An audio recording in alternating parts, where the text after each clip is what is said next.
Hello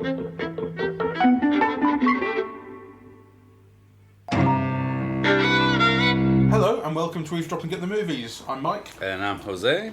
And we've seen 2001 A Space Odyssey, which has been on at Cineworld. They brought back an old film from the dead. Well, it's hardly been dead. It's kind of made the list of best films of all time since it came out. Kubrick classic, 1968 epic sci-fi space opera. I hadn't seen it before. I had seen it, but I'd never seen it on a big screen before. Oh, okay. And actually I was talking to friends on Saturday, and the film just came up in conversation, and it turned out that they had seen it in Cinerama here in Birmingham. It used to have a wonderful big Cinerama cinema. Yeah, on the corner of with the pagoda, isn't it? Yeah, that's right. Where the gay centre is now. That's right. Yeah. So, so I was very glad to have seen it on a big screen. My overall feeling is that I can understand how it's been so influential. Yeah, you see some of the things in the film, like, you know, the robot, the way that the spaceships are visualized, the way space is visualized, you know, all of those things you can really see how you know, they date to this film. So much of science fiction can be traced back visually to this film. However, as an aesthetic experience, it didn't really work for me. You know, I was involved, and I actually wasn't bored. So I was interested throughout. But I wasn't really feeling it. Yeah. You weren't in its vibe. No, I wasn't. I thought maybe I should have taken some acid because, you know, ostensibly that's one of the reasons why the film became the most popular film of 1968. And you could see why. Actually, all those acid visuals are of the period. It's this combination of, like, you know, kind of acid tie-dye graphics merged with, like, early computer graphics or something. Yeah, I don't think anything was computer, but it was certainly sort of hand painted and then lit up, and you know, you're talking about the the excursion past infinity towards the end, the kind of great kaleidoscopic. Yeah, and I'm just thinking the way that it looks, right? Because it is like those acid colors, are very bright kind of colors, and you know, it's often imagery associated with head trips, right? Like, you know, but on the other hand, it's kind of streamlined, so it does have like this geometric kind of and beeping kind of element that you associate with computer graphics. Yeah, certainly you associate it with like more modern imagery. Yeah. I mean, it looks kind of like Tron. Yeah. And Tron was sort of heralded the real beginnings of computer animation in film. Yeah. So anyway, it has those elements, but. Well, for me, my familiarity with the film, I mean, it's not alien to me, right? I know that 2001 A Space Odyssey is an absolute classic, and I knew the kind of bones of it. And I'd seen bits and pieces, like, I'm not, you know, it wasn't completely alien to me. I'd watched, you know, that opening sequence of 20 minutes of monkeys and dirt, culminating with that famous match cut. And I'd seen bits and pieces of the rest of the film. But as it, I'd not seen it all in one go. A lot of my familiarity with it comes through the way it's been portrayed and parodied in popular media, particularly things like The Simpsons and Futurama, which have big, you know, kind of they have had sort of regular 2001 parodies. There was a Simpsons Halloween special where they had a Hal sort of in the house running things, and then it goes mental and tries to kill Homer. And they had the ship in Futurama which falls in love with the robot, and then it tries to kill everyone. Right. And you know, there have been other bits and pieces, and there are very famous lines from the film, and you know, it is kind of, so it's been sort of dissected. It's been sort of stripped for parts by popular culture, and so you recognise everything. So when you know, Hal says, "I'm afraid I can't do that, Dave," you know, it's, even though you've not seen the film before, it strikes you. I know that bit, you know, things like that, and the space baby and all these things, you know, have sort of made their way into popular culture very heavily. So the film kind of feels really familiar, despite the fact it was sort of new to me.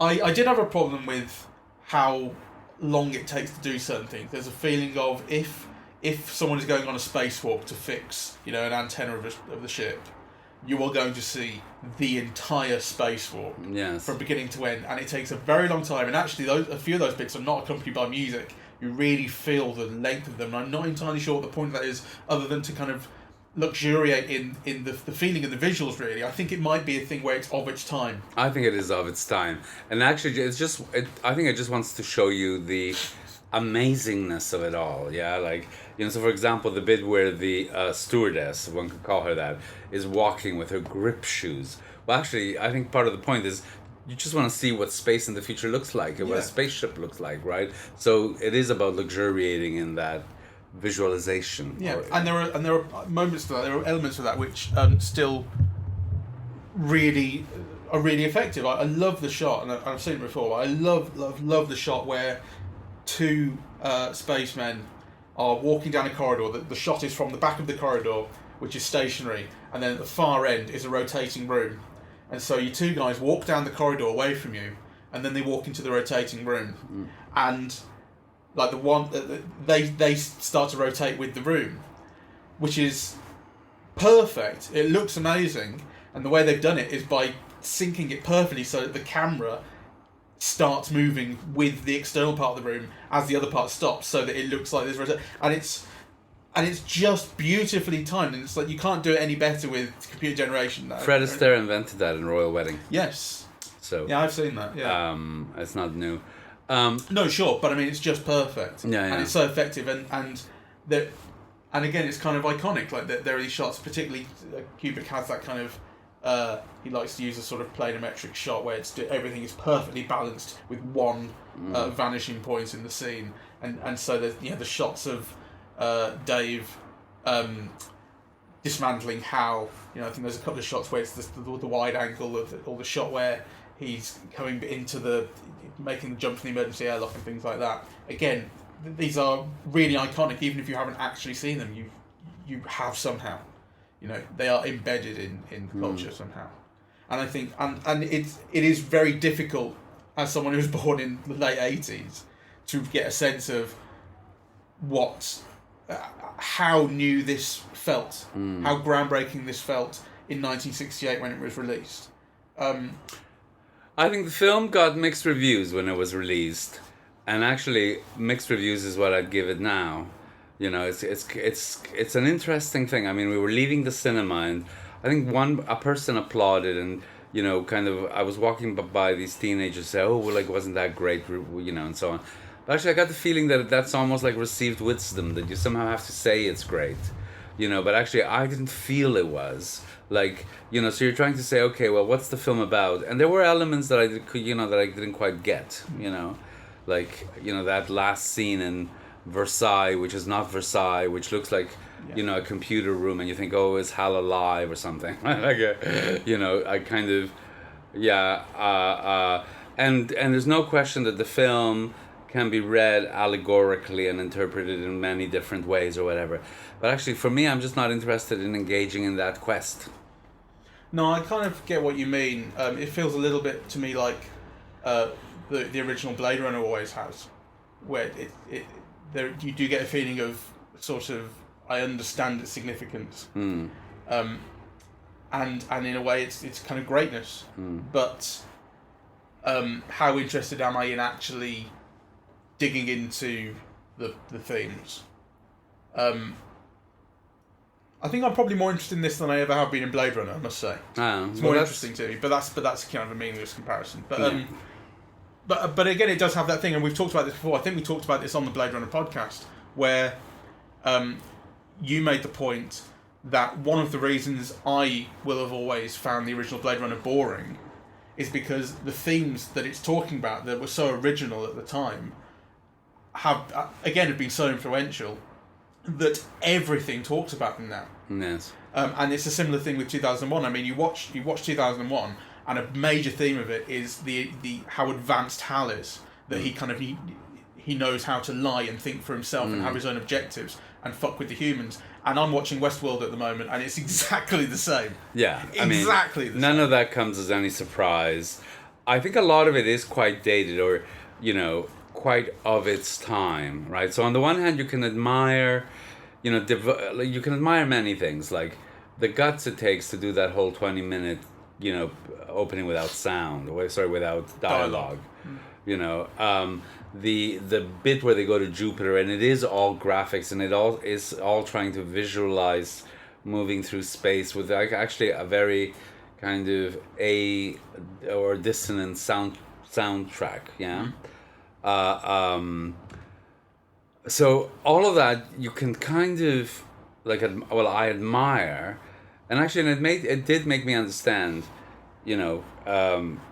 why kind of tripping to this movie was such a sociological phenomenon or whatever. But I'm not particularly interested in tripping at the moment, and actually I just kind of I was looking at it with a kind of an eye to history. So certain things kind of fascinate me. So for example, when you saw one of the round spaceships, and then it stayed with you so that actually you could see the people in the window being talking and receding in the in the horizon. You think, my God, how did they do that, right? Like I say, they're really interesting kind of shots and compositions throughout.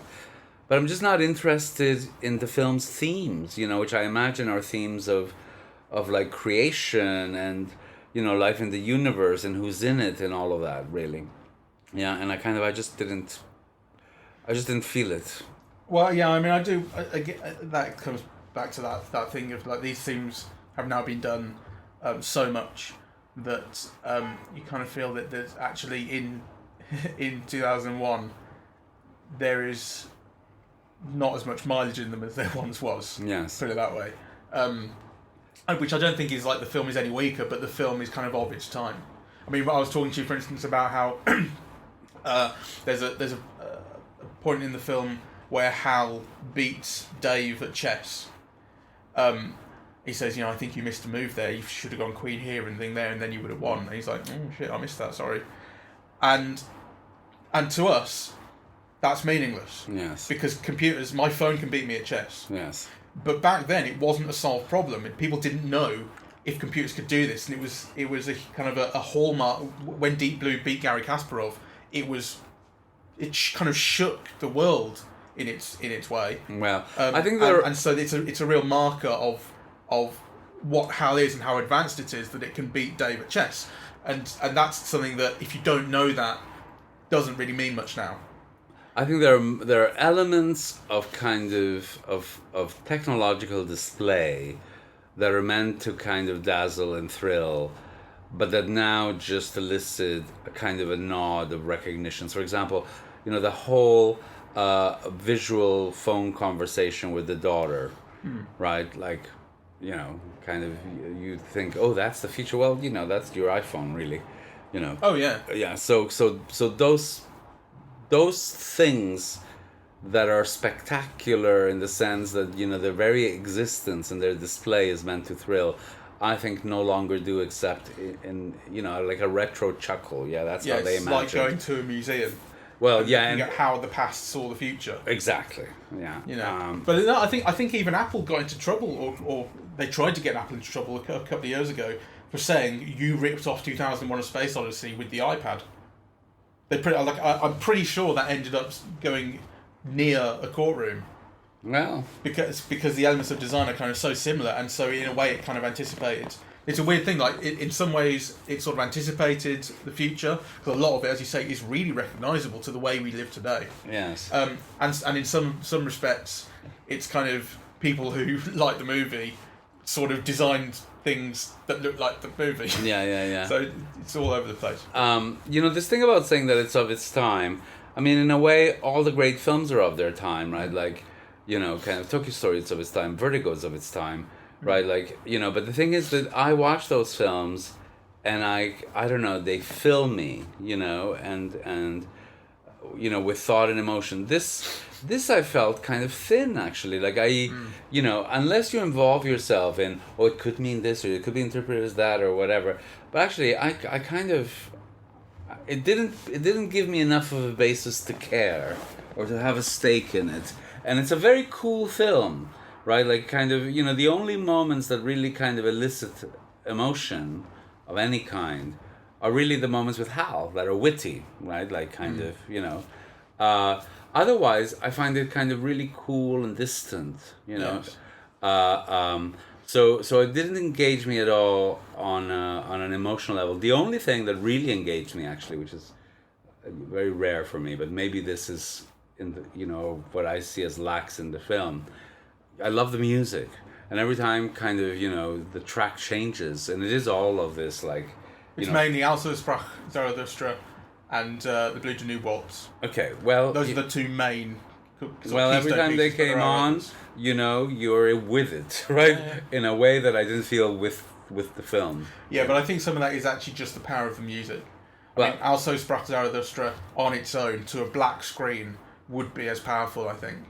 I think actually that is the music in a way doing so much of the work that the film is kind of not. Like it plays twice over the chimps in the opening scene, the prehistoric sort of ancestors of humans, learning violence. Basically, it's like they encounter the monolith, and then violence kind of enters their world, and there's this kind of aspect of evolution that it's like, I think it's suggested that the monolith kind of encourages that or creates a kind of next stage of life. And it plays over the chimp, you know, learning that a bone can be a tool, and then kind of celebrating when it's beaten the other chimp to death. And I think that the music is carrying a lot of the weight there, because although it's kind of the film is quite clear about what it's showing you at this point, it is sort of distant. Well, I think that's a problem. Right. Yeah. You know, and that's what I'm saying. Yeah, I wish they worked in harmony better, basically. Yeah. The other thing, I think, in terms of, is that, you know, Noel Coward made a really bitchy comment about Keir Dullea, you know, where, you know, so they were talking about him, and he said, "Oh, Keir Dullea, you know, gone tomorrow." And there's something about him in this film that actually I can understand, right? And it's not just him. I think it's Gary Lockwood. I mean, these are all just kind of very anonymous, handsome. Yeah, you'll forget their faces tomorrow, really. You know, except Leonard Rossiter. Well, Leonard Rossiter for me is a cultural touchstone, but yeah, I mean, just because he shows up, and I'm going, that's Leonard Rossiter playing a Russian. No. So, you know, I noticed him, but he's in it for he's not a major part. I'm surprised that I found it slightly funnier than I thought it would, although it's not a barrel of laughs. But as you say, some of what Hal says is quite witty. Yes. When he slows down singing Daisy Daisy, yes, whatever it is, you know, that's like it's kind of dramatic, but it's funny as well to hear him singing this song and dying. I really, really liked. It's early on when you're being kind of introduced to the world of the spaceship and how life goes on there.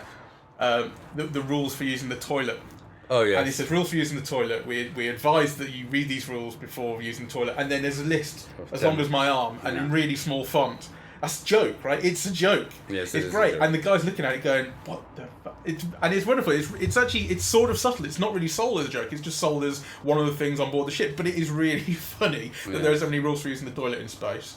And I think there's actually a kind of dry irony, which I never really thought about before, to the opening of the film, because the film starts with the sort of overture to a dark screen, and then it brings in Also Sprach Zarathustra over these beautiful images of an Earthrise, and it says 2001, A Space Odyssey, and it feels huge.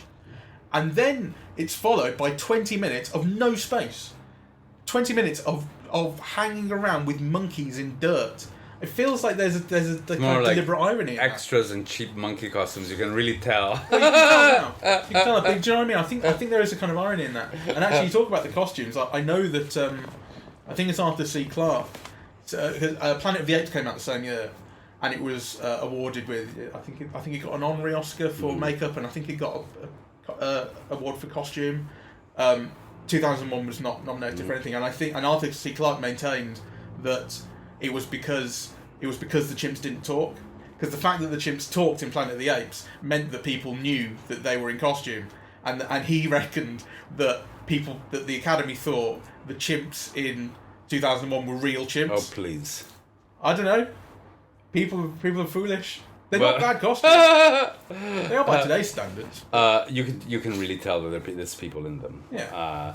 So you can tell the shape of people's bodies, really. Well, exactly. They're not the right dimensions, but they're not bad. Jesus. Well, they're quite convincing. Yeah.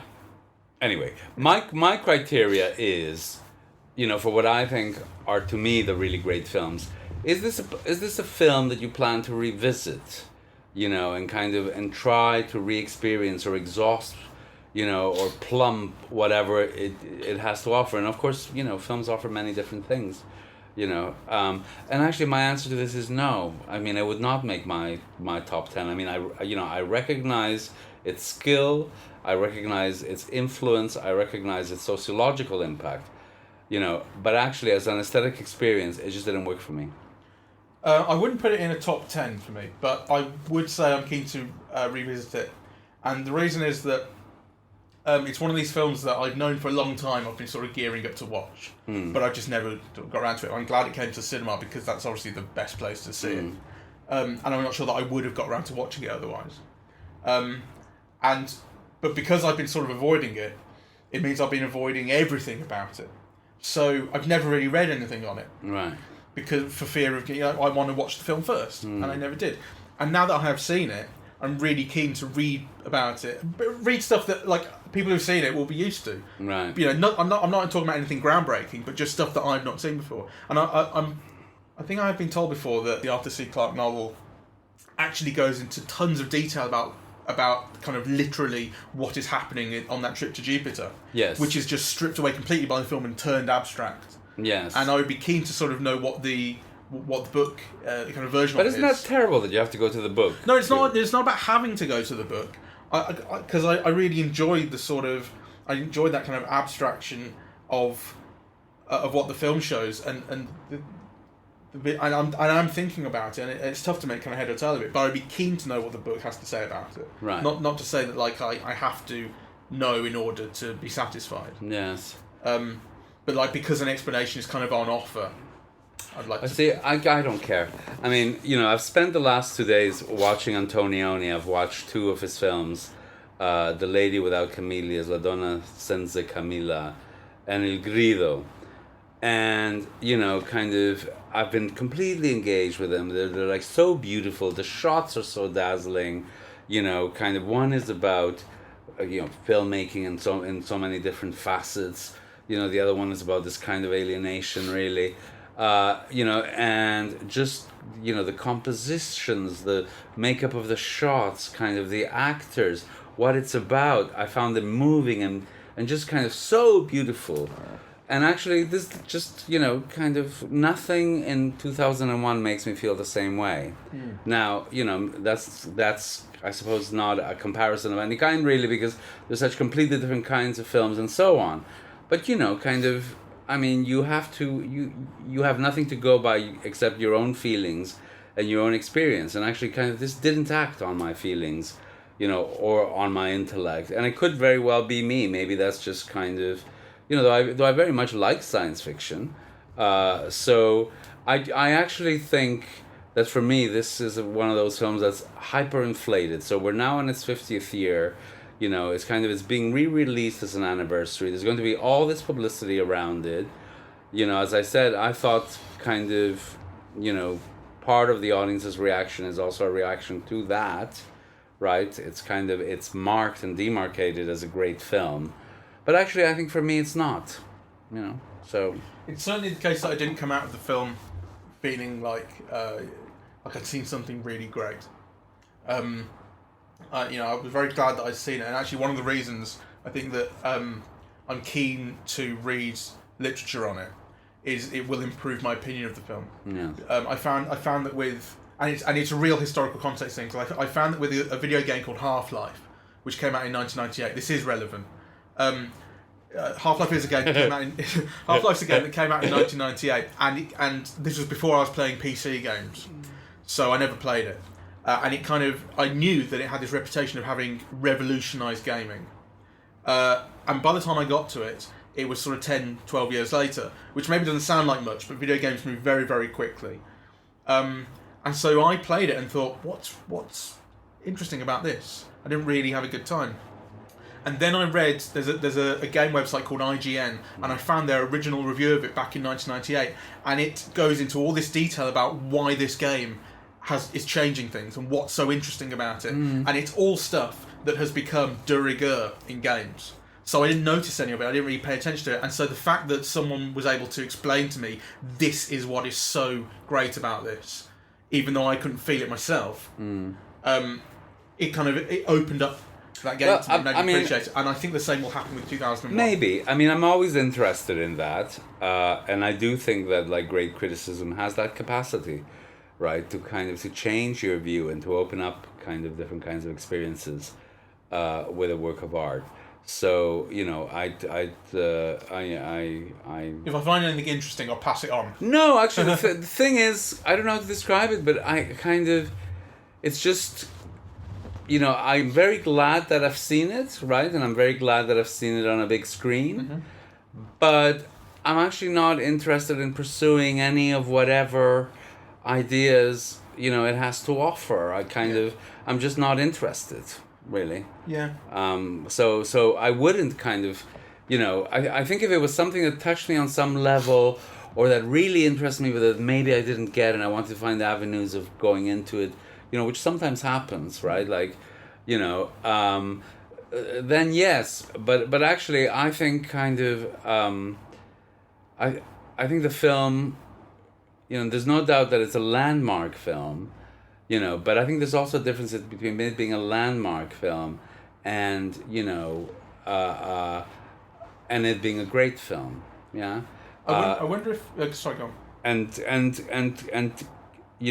there was almost like no element of it that kind of made me want to pursue it. So, yes, like, some of the shots are quite amazing, and particularly for their time. Yes, it did kind of help create a visual vocabulary that has influenced subsequent science fiction. So, you give it credit for that. But all of those things that you give it credit for are actually kind of nothing that this film is acting on you or eliciting an experience on me or getting me to think in interesting ways about, space, humanity, the universe, alien life, I've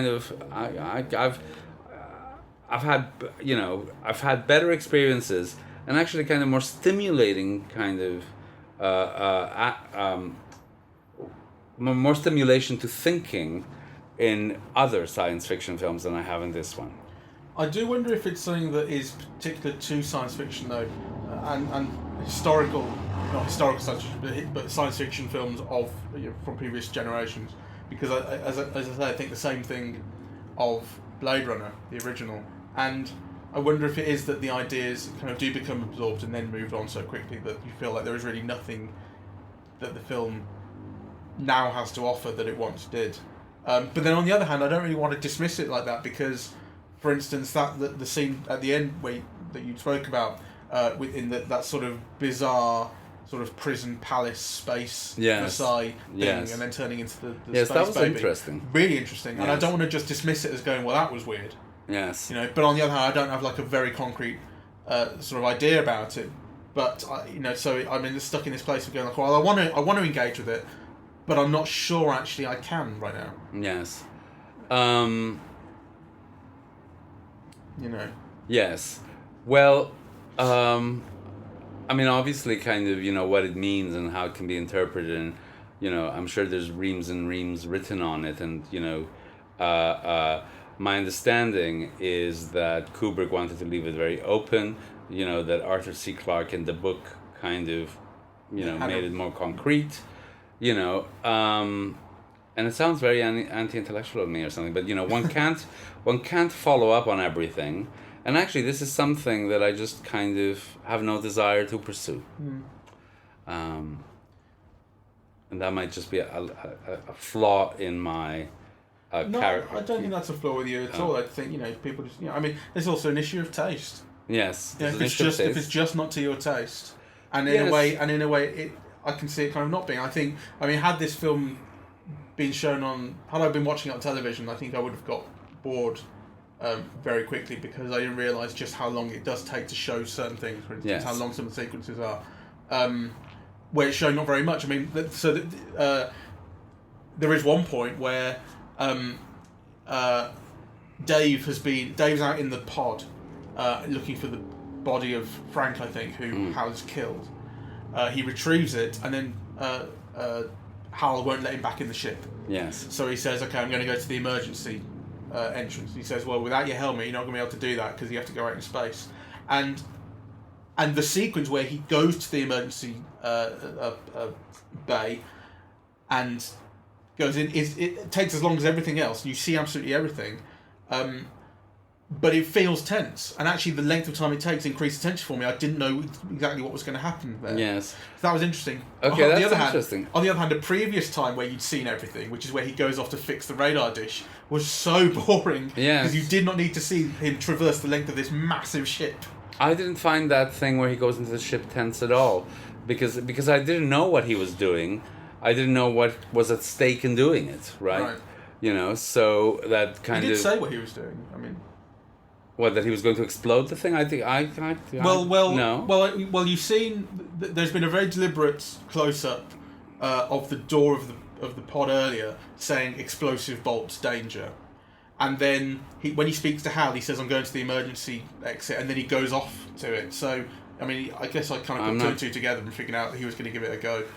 Well, and just blow the thing off and try and get inside. I didn't think he was. Well.